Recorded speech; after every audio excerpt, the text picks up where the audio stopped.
What's up, everyone? I'm Jeffrey with IGN, and we are here at Fast and Furious Hollywood Drift at Universal Studios Hollywood. The ride is not open yet, but it's opening this summer, and we're going to take a quick sneak peek at the ride, and we're going to talk to one of the people behind the design of this iconic ride. So, start your engines.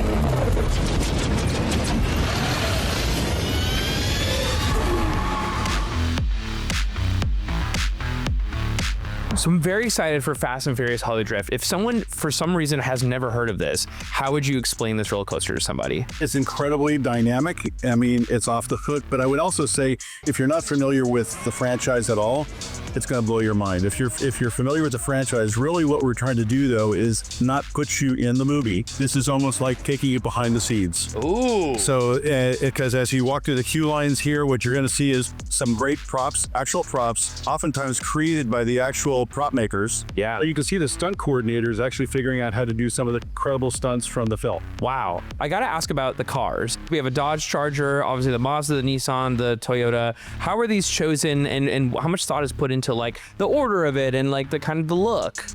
A lot. Well, first of all, obviously you want to pick the most iconic cars. And so, the Charger was a slam dunk. We really did take a look at a wide array of other cars.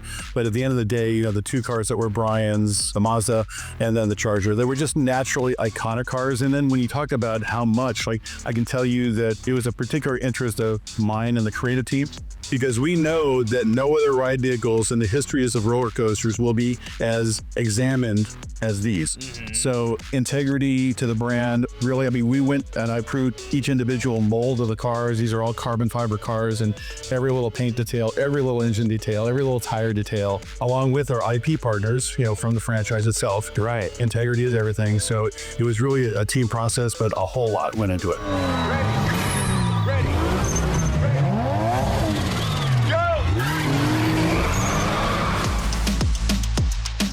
This is not the first time, we've had a Fast and Furious experience at Universal Studios. Why is Fast and Furious such an integral part of Universal Studios parks? Well, it fits the brand. Really, when you think about it, I know that we've had some other ones, but when we were taking a look at this, and you take a look at just even the topography of, who builds a roller coaster on the side of a hill?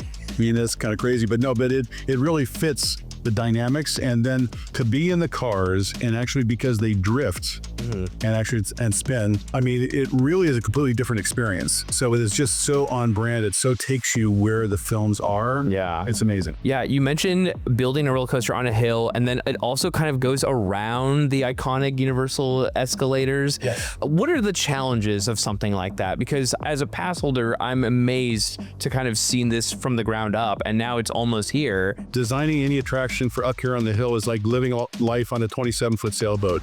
We're very space constrained, so we have to make the most of what we have. And so, this was a great spot to do it in, so you figure out how to make it kind of fit. But I will tell you, throughout a lot of different incarnations of designs, we've always wanted to engage the Starway. It's always been kind of a dream that we wanted to do that. And then to be able to frame this, because when you actually experience the entire ride and even the queue line, the star of the show is really the ride and the view. So every view is kind of tailored after that. So even though no matter how great the queue line is with the props and looking at stuff, everything is like a beauty shot. So with this ride specifically, were there any scenes from any of the movies that were inspired by chunks of the ride, or did you kind of start to look at the movies and be like, okay, how do we want to even go about the experience and design from the movie? So when we first started looking at all these behind the scenes clips, making of, and really when you think of the films, it's really in these incredible stunts. And unlike other films, a lot of them are live. So you're discovering, we have film footage of stunt coordinators playing with Hot Wheels, on the sidewalk in front of the whole crew saying, okay, we're going to do this. And then we're going to have the flip card. You're going to do this. And so there's all these great things that you kind of pick and choose from. So as you're doing your ride, there are certain things you want to do where you're saying, okay, this is a great avenue to throw out various angles to call on the drift. Then you introduce the full rotation, if you skid out, because you do hear audio in the car. So, at certain cases, the cars are actually facing each other. So, and every car is independently programmed. So it's you're kind of doing different things. I'm going to be in danger in just in the movies.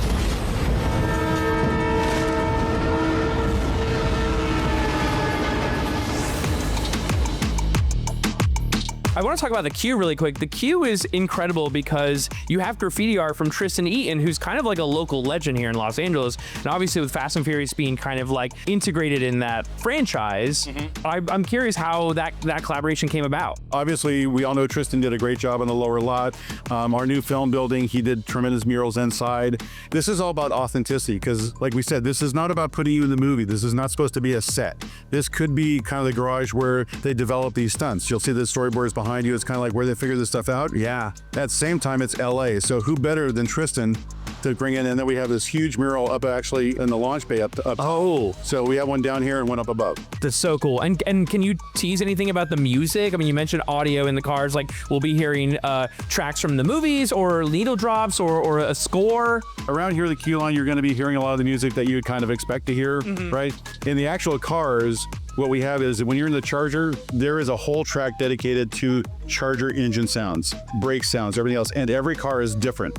So each engine is actually an authentically sounding engine with that car. And then there are some musical accents, what I'll call in there. Yeah. But it's all about being connected with that vehicle because when you're like programming this, you want that skid to be exactly in line with when you drift. And then tell me about the name Fast and Furious Hollywood Drift. Perfect name, in my opinion. However, every movie has such an incredible and arguably funny name. How many different variations did you go through before deciding on Hollywood Drift? The initial inspiration for that was really, we wanted to cue on letting you in to bring behind the scenes here at Hollywood. It was really more of like not based on one of the films. It was Fast and Furious, but Hollywood Drift because it's almost like a love letter to the stunt coordinators and stunt folks. So it was really about bringing people inside Hollywood and letting them see how this stuff is really brought together.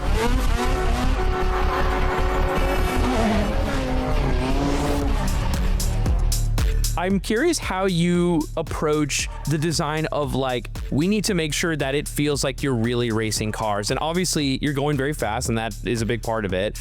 But what are the choices? You know, you mentioned drifting and spinning. Like, how do you make sure that people get that experience of racing cars in Los Angeles? You have to start with basic functionality. So we knew that we wanted to do drifting.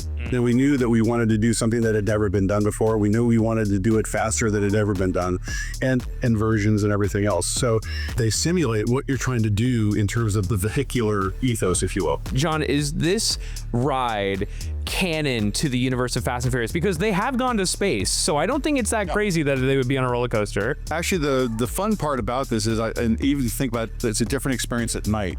So if you're doing these great, aerobatics, if you will, in the cars over the valley at nighttime, but then cutting underneath the Starway in the black of night. Yeah. I mean, it's different every time you ride it. Yeah. Quite frankly, it's different with every car. Right. Because it's doing different things. That's what I'm curious too. As a theme park aficionado, people love to argue the front is the best, the back is the best, the middle is the best. Do you have any advice or suggestions of where I should sit? Obviously, the front with the Charger, you're at the peak, and iconic. It's an iconic moment. But then also there are moments when you do fully rotate, you see all three cars behind you, which is awesome. With that, and then of course, if you're in the last car, you do get kind of the long train effect a little bit. But then you're seeing every car in front of you doing different things. Oh man! And you're doing something different than the Charger is. Right. This is incredible. My final question is, what are you most excited for guests to come and see? Is there like an Easter egg or something that's maybe hidden that people should look out for? Or what are you really excited for people to see as reaction?